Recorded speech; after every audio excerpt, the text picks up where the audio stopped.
Some people claim that dreams can have deep meanings. They can tell you about yourself. Others claim they can even tell about the future. And sometimes our dreams can be so intense and real that when we wake up, we think we've actually experienced what really we dreamt about actually happened. Well, God used dreams and visions to divinely inspire his prophets.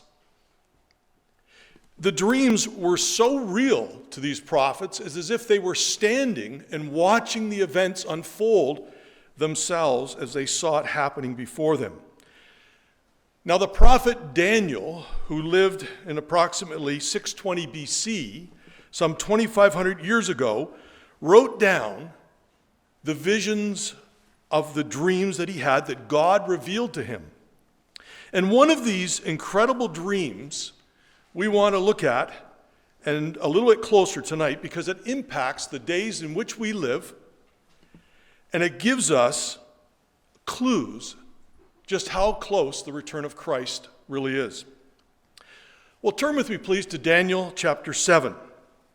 And for you, those of you that are taking notes, we're going to share a very high-level picture of what is taking place in the prophecy of Daniel as it relates to our chapter 7 that we had read tonight. Well, notice first in Daniel 7 and verse 2 that these visions are at night. Now, it doesn't just mean that it's late at night and it's dark. What God is telling us, this is the language that the Bible uses to tell us that the events that we're about to read in Daniel chapter 7 happened during the darkness of Gentile times. The Jews are now in captivity. They're in Babylon when this vision comes to the prophet Daniel. So in other words, what Daniel was about to see would be a vision or dream about the future of the world from his day right down to when the Lord Jesus Christ returns to the earth. And we're going to see some very interesting details that are revealed in this dream. Now, let's not let the details of the dream overwhelm us, because they can. There is a lot of details. Just remember, on a very basic level, we're going to see from this chapter that 4 successive kingdoms are going to be described. So if we lose you in any of the details, just remember 4 successive kingdoms are going to be described. And what is remarkable is just how accurate Bible prophecy is. That it can tell of the future of these future kingdoms hundreds and thousands of years before they come on the scene. And if the Bible is this accurate, friends, then it can be trusted to accomplish everything that it says in this book. So the prophecies of Daniel, recorded in Daniel's chapter 7 right through to chapter 12, describe national judgments that are going to take place on the children of Israel, all these things that are going to befall the children of Israel from Daniel 7 right through to chapter 12, but also, and very interesting to us, prophetic judgments leading up to the return of Christ. So these chapters are packed with prophecies about major nations and the events that will affect them. Daniel will also declare events that herald the rise of a false religious system that will seek to destroy true believers. And this religious system is called in the Bible a falling away, or in the Greek, it's described by the Greek word apostasy. So in chapter 7, we will see a description of 4 incredible beasts, with the chapter ending with a detailed description about a little horn on this dreadful and terrible 4th beast of Daniel's dream. So what does all this mean? Well, this is an overview of Daniel chapter 7, in which Daniel shares this remarkable dream He was given from God. So what we expect to see here, and very simply, is for the first 14 verses, we have the dream described to us. So everything that Daniel's going to dream about is recorded in the first 14 verses. Verse 15 to 16, we see Daniel has a question to the angel that's sharing this vision with him. He wants to understand what this dream is about. Verses 17 and 18, the angel gives him an answer. He explains to him a little bit about what he just dreamt about. And then in verses 19 to 22, Daniel has questions about the fourth beast. That one really bothered him, the description of this fourth beast. In verse 23 to 27, the angel shares a second explanation with him, a little bit more details about that fourth beast. That really bothers him, and we'll see why. And then finally in verse 28, we see Daniel's concern, because he has some great concerns. So that's the overview. That's a very high-level picture of Daniel chapter 7. So, again, God is not talking about fantastic literal beasts per se, but he is using these beasts to symbolize or to stand for other things, like kings or nations, for example. The Bible many times interprets itself. And so with careful reading, we get hints as to what these beasts symbolize.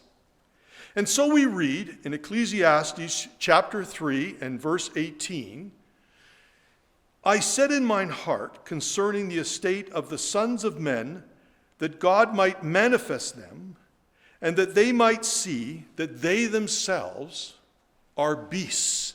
So this is a really good verse to tuck away to show that when we're looking at these fantastic beasts that are described, it's how God views man.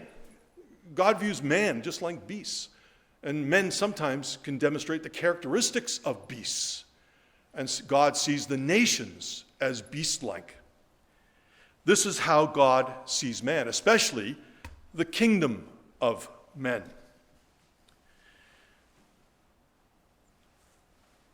Now we know these beasts are descriptive of kings or kingdoms because in Daniel 7, in verses 16 and 17, it tells us that. So if we let's look down the page, Daniel 7, verse 16 and 17. We put verse 17 on the slide here. I came near unto one of them that stood by me and asked him the truth of all this. So he told me and made me know the interpretation of the things. These great beasts, which are four kings, or kingdoms, as we're going to see, that will arise out of the earth. So by using beasts to describe kings or nations, God is able to provide Daniel, as well as us, a lot more information about using these detailed descriptions of beasts. So it's fantastic, some of the details we're able to get out of this.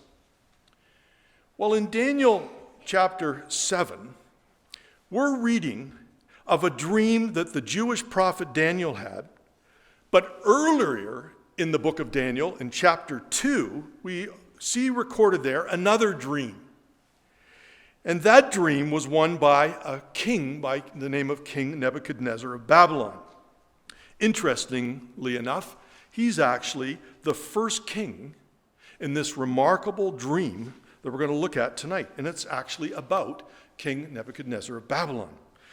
Now, hopefully you will recall, friends, from previous talks given in this hall on Daniel chapter 2. It's one that's talked a lot about at Christadelphian talks, about the kingdom of men from Daniel chapter 2, the kingdom of men from the days of the prophet Daniel, who lived, as we said, in approximately 620 BC, all the way down to the days in which we live. And in the end of the dream from Daniel 2, we see a stone that's cut out of a mountain, and it hits the feet of the image and destroys the kingdom of man. And it reduces the image to powder. So all that Nebuchadnezzar dreamed about, it's reduced to powder. So the stone then fills the whole earth, and God's kingdom is then established in place of the kingdom of men, which that whole image represents. Now again, one of the beautiful features of the Bible is that God's word, with careful reading, many times interprets itself. So let's just take a look at one example. Let's look at that head of gold that we see in the image on the left-hand side of the screen. In Daniel 2, please turn with me to verse 37 of Daniel chapter 2. So we'll look at this head of gold.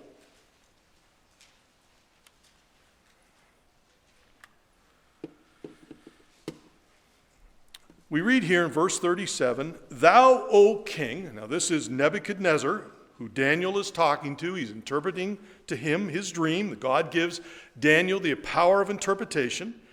"You art a king of kings, for the God of heaven hath given thee a kingdom, power, and strength, and glory. And wheresoever the children of men dwell, the beasts of the field, and the fowls of the heaven hath he given into thine hand. And he hath made thee ruler over them all. Thou art this head of gold. And after thee shall arise another kingdom inferior to thee, and another third kingdom of brass, which shall bear rule over all the earth." So then, with careful reading, friends, we come to see that after Babylon, other nations are described. Well, staying with the image on the left, we see that there's the head of gold of Babylon.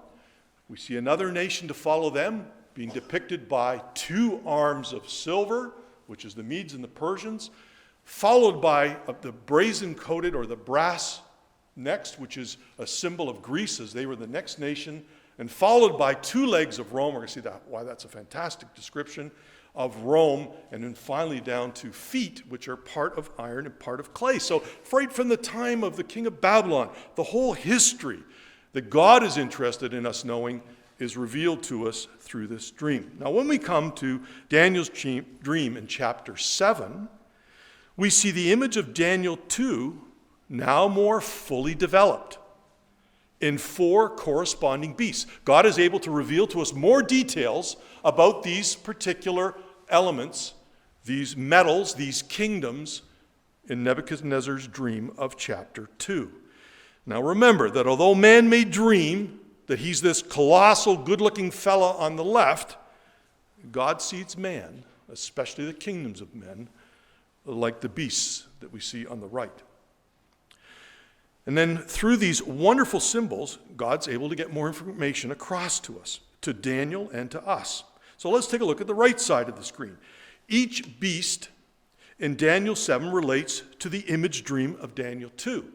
So the head of gold, which represents the kingdom of Babylon, is now described with further detail as a lion with wings.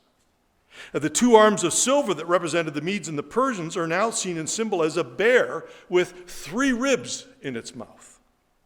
The belly and thighs of brass are now expanded to be a leopard, a very strange-looking leopard, with 4 heads, and it's got wings. And then the legs of iron that speak of the Roman Empire, the 2 legs, as we said, are a great description of the eastern and western part of the Roman Empire through history. And then finally to the feet, part of iron and clay, which we believe correspond to an almost indescribable beast that had 10 horns, which we see as related in chapter 7. So let's read Daniel 7 in verses 2 to 6 to refresh our memories about these incredible beasts that God causes Daniel to dream about. So in verse 2 of Daniel 7, Daniel spake and said, "I saw in my vision by night, and behold, the 4 winds of the heavens strove upon the great sea. And 4 great beasts came up from the sea, diverse one from another. The first was like a lion, had eagle's wings. And I beheld till the wings were plucked, and was lifted up off the earth, and made stand upon its feet as a man. And a man's heart was given to it. And behold, another beast, a second, like to a bear, and it raised itself on one side, and had 3 ribs in its mouth, in the mouth of it, between the teeth of it. And they said thus unto it, Arise, devour much flesh. And after this I beheld, and lo, another, like a leopard, which had upon it the back of it 4 wings of a fowl. And the beast, which also had 4 heads, and dominion was given to it." Well, what does this remarkable dream that Daniel had really mean? And why is it so crucial that we understand it? Well, let's look first at the lion with a man's heart given to it. In Daniel 7 and verse 4, and we put this verse on the screen, the first was like a lion. This is the one that has the eagle's wings and a man's heart given to it. So the first king of Daniel's remarkable dream is Nebuchadnezzar, and the corresponding beast describes the kingdom of the Assyria-Babylonian Empire. And it's a great description of the Assyrian-Babylonian Empire. The wings symbolize the expanse of its empire. In Jeremiah 4, verse 7, if you're looking for some cross-references to put beside Daniel 7 and verse 4, we'll give two really good cross-references here to the book of Jeremiah. The first is Jeremiah 4, verse 7, and the second we're going to give is Jeremiah 50, verse 17. And in Jeremiah 4, verse 7, again, the Bible interprets itself. It says here, the lion is come up from his thicket, and the destroyer of the Gentiles is on his way. Well, Jeremiah is describing the Babylonians coming upon the Jewish nation. He has gone forth from his place to make thy land desolate, and thy cities shall be laid waste without an inhabitant. So Jeremiah uses the language of a lion to describe the impending invasion by the Babylonians. Now look at this one. In Jeremiah 50, verse 17, this ties together the Assyrian and the Babylonian empires. Israel is a scattered sheep. The lions have driven him away. First, the king of Assyria hath devoured him.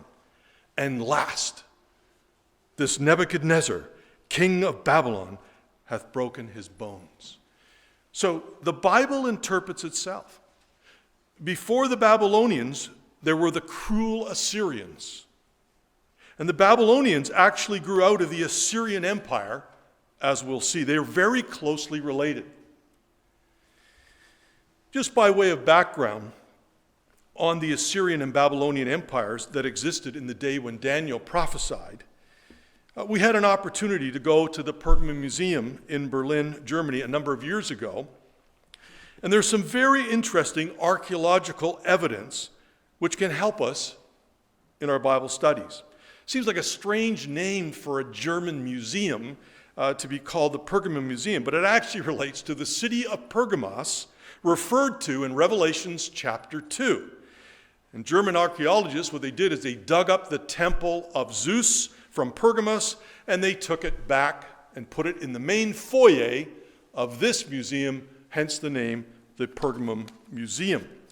Well, inside this Pergamum Museum, you don't have to go very far. Housed within the museum is this piece of stonework that was taken from the city of Nineveh. This is the same city that the prophet Jonah visited. So the Assyrians were a ruthless and a cruel people, especially in warfare. We would say they had no heart. And as this relief depicts, here's a captive taken by the Assyrians, and they would have put a metal ring through the nose of the captive, and they dragged them back to Assyria. I don't know how many would be left by the time they got there. But such was the cruelty of the Assyrians. Here are some more stone relics depicting the Assyrians in battle with bow and arrow. And the soldiers depicted here look very similar to those of the Babylonians, which should be expected, because the ancient Assyrians and the Babylonians believed in the same gods, had a similar culture and custom, and even spoke the same language. Well, in Daniel's dream, the Assyrian-Babylonian kingdom is described this way in Daniel 7 in verse 4. And it was lifted up from the earth. Its rule was literally transported from one place to another. So the kingdom of Assyria literally shifted from Nineveh to Babylon, not that far away. But even more remarkable, in Daniel 7 and verse 4, we read, I beheld till the wings thereof were plucked, and it was lifted up from off the earth, and made stand upon the feet as a man, and a man's heart was given to it. What a strange thing to say. A man's heart was given to it. Well, history tells us, as we've seen and depicted, and you can read, the Assyrians were vicious and cruel. They could not be worked with to further God's purpose. But with Nebuchadnezzar, king of Babylon, God could work with this man, symbolized as having a heart placed within the lion symbol. God did work with Nebuchadnezzar to further his purpose. It still wasn't going to be easy, for this king suffered bouts of arrogance, as most kings sadly do. Well, continuing on our tour of the Pergamum Museum, just around the corner from the Temple of Zeus is the Ishtar Gates of Babylon. Now, German archaeologists dug up the ancient city of Babylon that the Bible talked about, and brick by brick, they rebuilt the famous Babylonian gates within the museum. And it was Nebuchadnezzar, the head of gold in the image, that built these gates, that built this city. And King Nebuchadnezzar was very proud of what he built. And so we read in Daniel chapter 4, verses 29 and 30, and at the end of 12 months he walked in the palace of the kingdom of Babylon. The king spake and said, Is not this great Babylon, which I have built for the house of the kingdom, by the might of my power, and for the honor of my majesty? It was a spectacular city, but it stood in opposition to God. He had oppressed God's people, the nation of Israel, and because of that, the king would be greatly humbled by God. Now, you can't see from this artist's drawing here how much the lion symbol was used by Nebuchadnezzar to depict his kingdom, but that's why the lion actually was such an obvious symbol for Babylon. But here's a close-up of the walls of Babylon. These are the actual walls that would lead up the processional way to the Ishtar gates. The lions lead the processional way into the city. What an amazing symbol that's used in prophecy to describe this particular nation. And just around the corner from the Ishtar gates in the museum, there's a relief wall that they uncovered from the city of Babylon. And through the cuneiform writing, they've been able to decipher what Nebuchadnezzar himself had to say about this great city that he built. Now, as I read this, I'm going to read from this plaque that you can find just around the corner, and they show it where all this writing is. I want you to think back about Daniel 4, verse 30 that we just read, where the king says, Is not this great Babylon that I have built for the house of the kingdom of the might of my power and for the honor of my majesty? Now listen to these words that they record from the cuneiform writing. The plaque read as follows: During the excavations of Babylon in the immediate vicinity of the Ishtar Gate, numerous fragments of bricks with remains of white glazed cuneiform characters have been found. These fragments obviously belonged to a building inscription of Nebuchadnezzar II at the gate. The abridged excerpt reads, I, Nebuchadnezzar, laid the foundation of the gates down to the ground water level and had them built out of pure blue stone. Upon the walls in the inner room of the gate are bulls and dragons, and thus I magnificently adorn them with luxurious splendor for all mankind to behold in awe. Does that sound like the Nebuchadnezzar that we read about in the Bible? Well, that, of course, is not the end of the story, because as we saw, a man's heart was given to the lion symbol. God was going to work with this Nebuchadnezzar for good. And the Bible records the change of heart of this king before God. In Daniel chapter 4 and verse 34, which we depict here, and at the end of the days, here's King Nebuchadnezzar, I, Nebuchadnezzar, lifted up mine eyes unto heaven, and mine understanding returned unto me, and I blessed, not himself anymore. He's got this other heart. I blessed the Most High, and I praised and honored him that liveth forever, whose dominion is an everlasting dominion, and his kingdom is from generation to generation. God did work with Nebuchadnezzar. This first king came to realize God's kingdom is the only one that matters, and that God's kingdom is eternal. Well, what about the second king or kingdom described by this dream? The arms of silver we saw represented the next kingdom to follow the Babylonians. Now just look again at how descriptive and accurate the Bible is in symbolizing the next empire that took over after the Babylonians. It was the Medes and the Persians that captured the kingdom of Babylon in 550 BC. And the Bible wants us to see this kingdom as having two arms, as described in Daniel chapter 2, which it did, as the kingdom was made up of two peoples, the Medes and the Persians. But even more details are given in chapter 7. As the bear, representing the Medo-Persian Empire, raises itself on one side. That's exactly what happened, as history tells us. The Medes dominated the rule of the kingdom in the beginning, but later the Persians rose, and the Persians gained the ascendancy. So Darius the Mede was their first king in 542 BC. So first came the Medes, then later the Persians. Darius was succeeded by Cyrus the Persian. So the Persians had the throne until the leopard kingdom comes along. Now note the bear. It's got something interesting. It's got 3 ribs in its mouth. Well, what does that mean? Again, the Bible interprets itself. In Daniel chapter 6 and verse 2, we're told that the Persians had a unique form of government. They had 3 presidents. And by the way, the Persians, Iran today, has a similar type of structure, which is interesting, had 3 presidents. In conquering other kingdoms, the Medes and Persians had devoured or reduced their prey to 3 ribs. All their provinces reported up to 3 administrative heads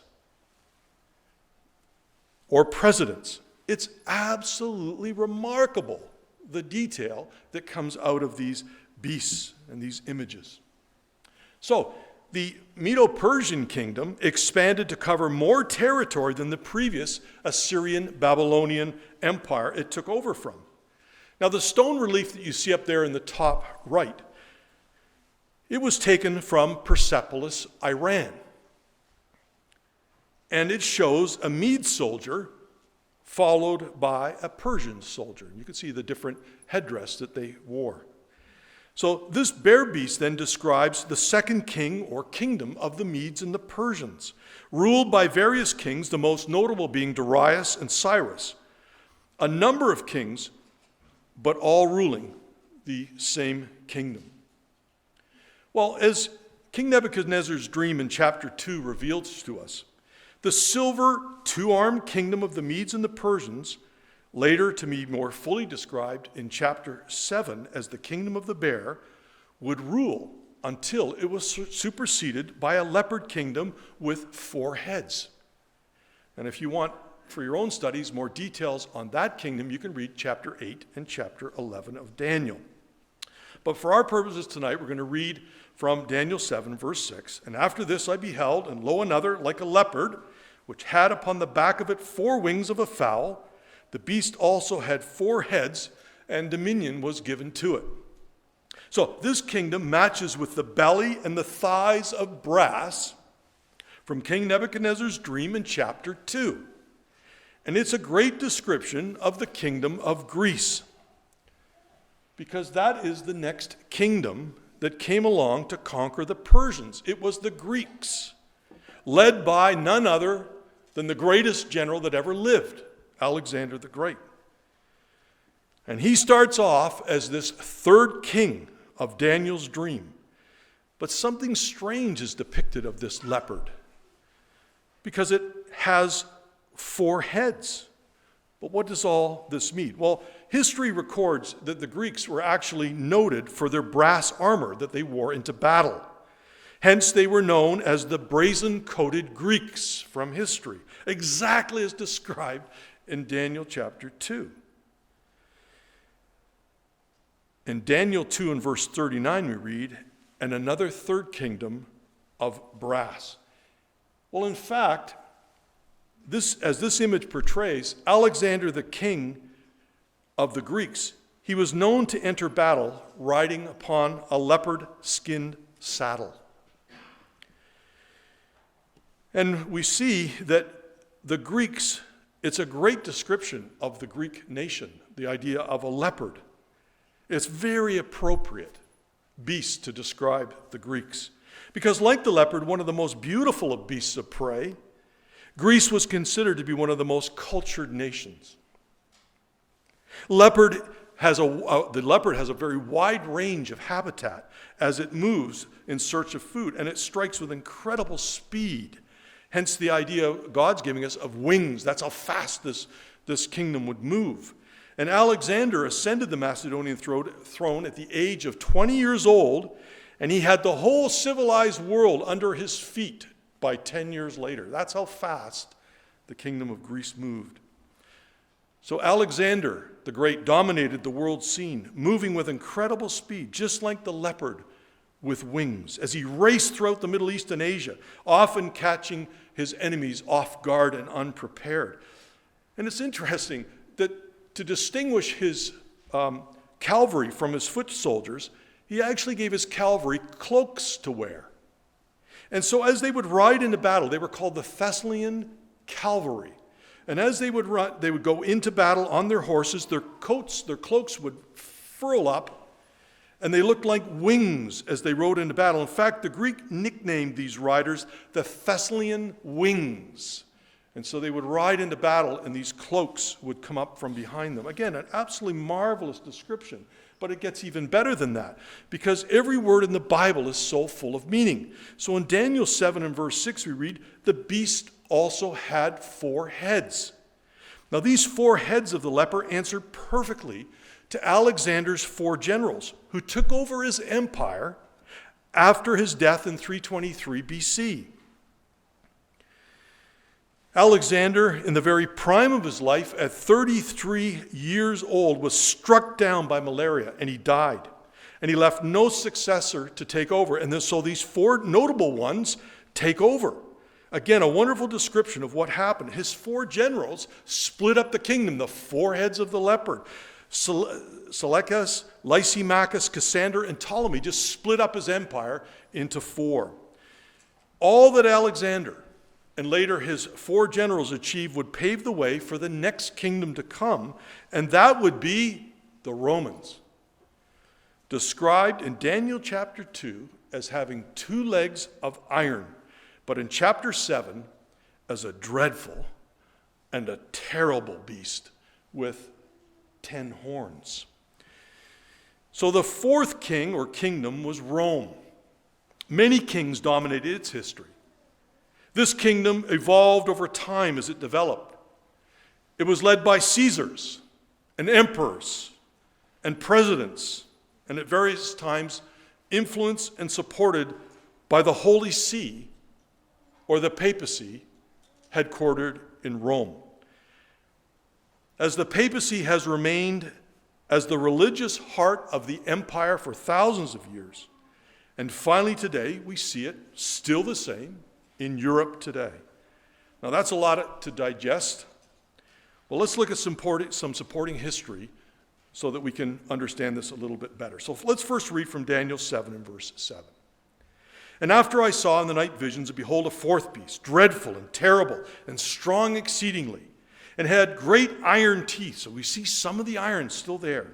It devoured and brake in pieces and stamped the residue with the feet of it. And it was diverse from all the beasts that were before it. It had 10 horns. Now there's lots of good clues to the identity of this next kingdom that follows Greece. Well, the first clue we have, and the most obvious, is that history tells us that Rome took over next. So that's pretty easy. They were the next dominant world power. They defeated the Greeks at the Battle of Pydna in 168 BC.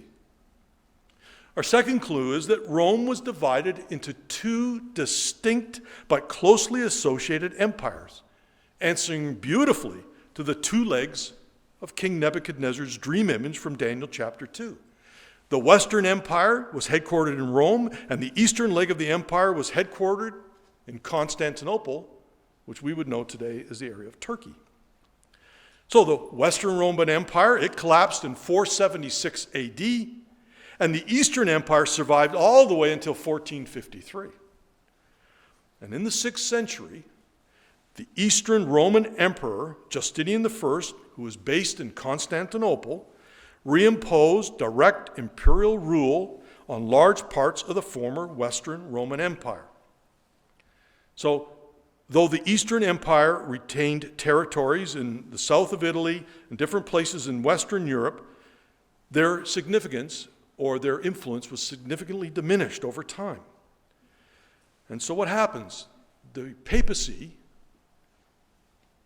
crowns a Frankish king by the name of Charlemagne. Now that may be a name that some of us are familiar, as Roman emperor in 800 AD. And it marked a new imperial line that would evolve into the, and here's another phrase we're probably very familiar with, the Holy Roman Empire. So now we see how this iron or Roman influence would seep into the last kingdom, finally even to the feet of the image dream of Daniel 2, the 10 toes of the image, also matching to the 10 horns of the beast described in chapter 7, the feet mixed with iron and clay. And that will be clue number 3, as we'll see the identity of this Roman kingdom in a moment. Well, let's just summarize for a moment what we have learned about the metal kingdoms of Daniel 2 and their corresponding beast symbols found in Daniel chapter 7. And to be fair, Christadelphians weren't the only ones to see the significance of Nebuchadnezzar's image dream. Here's a quote from the British historian Edward Gibbon, who wrote a book called Decline and Fall of the Roman Empire in 1776. And it summarized nicely the image dreams that we've just talked about. He said, Rome, sometimes vanquished in battle, always victorious in war, advanced with rapid steps. And the images of gold, of silver, and of brass that might serve to represent the nations and their kings were successfully broken by the Iron Monarch. So here a well-known British historian reading his Bible could easily see how each of these symbols so accurately described these successive kingdoms. And our third clue, as we said, is something of Rome, iron, continues into the feet of Nebuchadnezzar's world empire dream from chapter 2. The feet are part of iron and part of clay. These elements don't mix so well. So in Daniel 7, this fourth beast corresponding to Rome is described as dreadful and terrible, and the beast has iron teeth. This beast or kingdom really concerned Daniel. This was the one that really bothered Daniel. And he wanted to know more, so he asked the angel who was revealing the vision to him, what was this fourth beast all about? What is it all about? And no doubt he's very concerned because this beast or power makes war unbelievably with the saints or believers. So if you take a look in Daniel 7, just cast your eyes down to verse 19. We read there, then I would know the truth of the fourth beast. I want to understand that one. I beheld, and the same horn made war, and here's why he's concerned, it made war with the saints. And it doesn't just make war with the saints, it says, and it prevailed against them. That bothers Daniel. So Daniel wants to understand how this fourth Roman beast system can fight with God's saints and even prevail for a time. So as Daniel was thinking about that, about the vision he had just seen, God's angel gives Daniel more details about the fourth beast. Look at Daniel 7 and verse 8. I considered the horns, and behold, there came up another little horn, before whom there were 3 of the first horns plucked up by the roots. And behold, in this horn were eyes like the eyes of a man, and a mouth speaking great things. What are all these horns about? How do they relate to the Holy Roman Empire? Well, at first, the 11th horn was small compared to the others, but we see from the vision, it grew in dominance. It also had eyes and a mouth. Very strange. This symbol represents a system that speaks with power and authority. It's got eyes, it can see, it can speak. And we would suggest for your consideration, friends, that this answers to the Roman Catholic system that aspired to great power, but only achieved it gradually. When the Roman Empire was split into East and West, the religious power was headquartered in Rome. And over the centuries, the Western Empire, where the headquarters of Rome was, gradually grew weaker and weaker due to invasions of tribes of barbarians from other parts of Europe. And now these tribes developed into the 10 horns or kingdoms of Western Europe. This is how accurate and detailed the Bible is. Incredibly, friends, the Roman Empire in the 6th century was divided up into, guess what? You're right, 10 districts or divisions, just as God had foretold to Daniel. Each area of the empire was controlled by tribal factions. So God's telling Daniel, as well as us, that in watching the identity of this fourth beast unfold, it's going to be noted by 10 kingdoms. Now look at the slide we have behind us here. After 476 AD, the Western Empire was divided into these 10 divisions. And we put a horn on each of these particular areas, corresponding to this vision of these 10 horns. The Ostrogoths, the Visigoths, the Franks, the Vandals, and so on. 10 of these are named.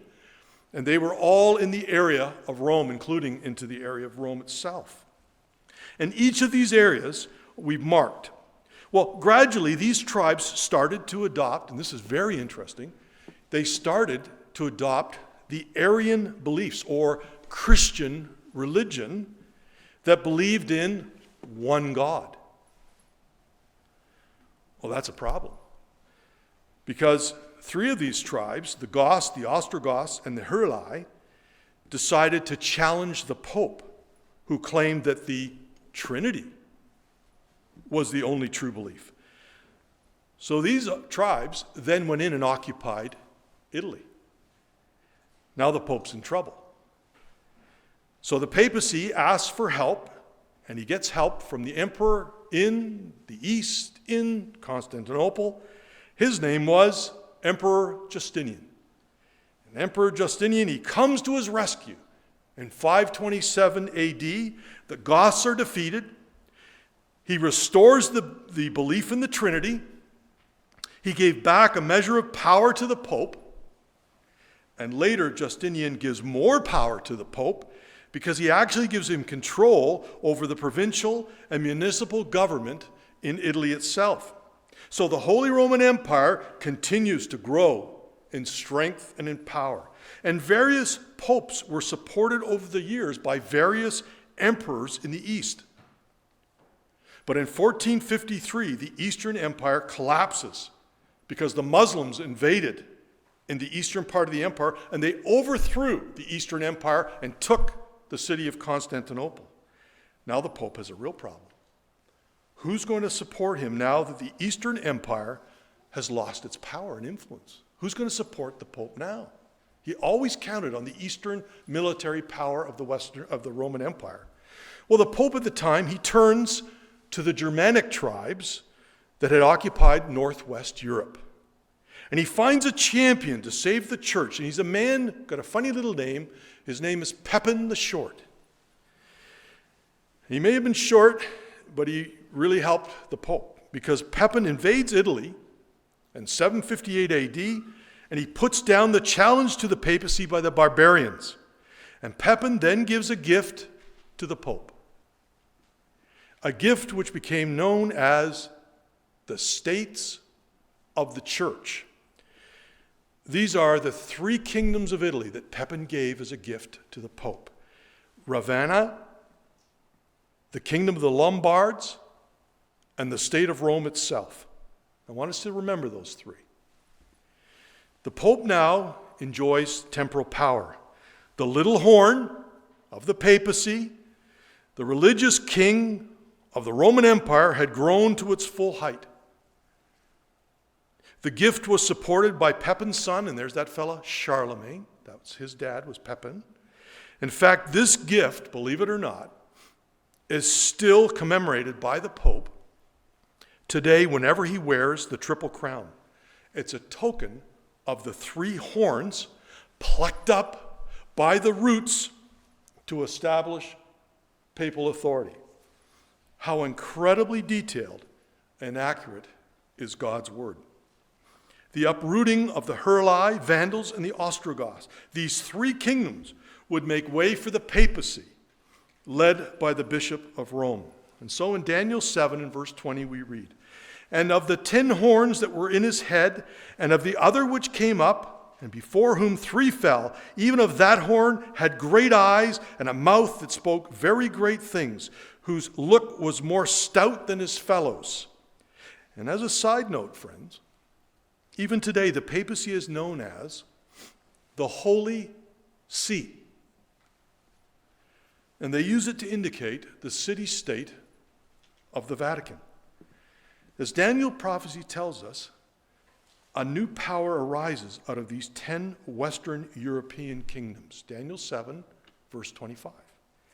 "And he shall speak great words against the Most High, and he shall wear out the saints of the Most High, and think to challenge times and laws, and they shall be given into his hand until a time and a times and the dividing of time. But the judgment shall sit, and they shall take away his dominion to consume and destroy it to the end." Well, friends, there's so much more that we could learn about this 4th beast in Daniel 7. But the key for us is that in these last days, we are seeing the European nations, those nations answering to the feet of Nebuchadnezzar's dream-based image in Western Europe. The iron of Catholicism continues into the feet, and it's trying to mix with the clay. Now, clay's not too difficult for us to figure out, because in Genesis, man was made from clay. Man was made from the dust of the ground. So we have a Roman influence, a Roman Catholic influence, trying to mix with humanity. And since Nebuchadnezzar's dream in chapter 2 and Daniel 7 is all about kings or kingdoms, the iron is trying to mix with the governments of Europe. And this is what we should expect to see and what we are seeing happening today. Europe, in cooperation with the papacy, are taking a larger role on the world stage. And we will yet see a resurgence of the Holy See before the time of the end. Now let's conclude tonight with Daniel's words and what we should expect to see next. The question we leave with all of us is this. In light of these incredible prophecies God has shown to us through his prophet Daniel, prophesying about kings and kingdoms in advance, are we ready and are we prepared for what happens next? Will we be with Christ when he comes to set up God's kingdom on this earth and destroy the image empires and the beasts of the kingdom of men? In the end, only one kingdom stands, and it's God's kingdom, led by his Son, the Lord Jesus Christ. Daniel 7, we'll read verses 18 and 27. "But the saints of the Most High shall take the kingdom and possess the kingdom forever, even forever and ever." So just like that stone we read about in Daniel 2 that hits the image in the feet, the Lord Jesus Christ will smite and destroy the kingdom of men. Verse 27, "And the kingdom and dominion and the greatness of the kingdom under the whole heaven shall be given to the people of the saints of the Most High, whose kingdom is an everlasting kingdom, and all dominions shall serve and obey him."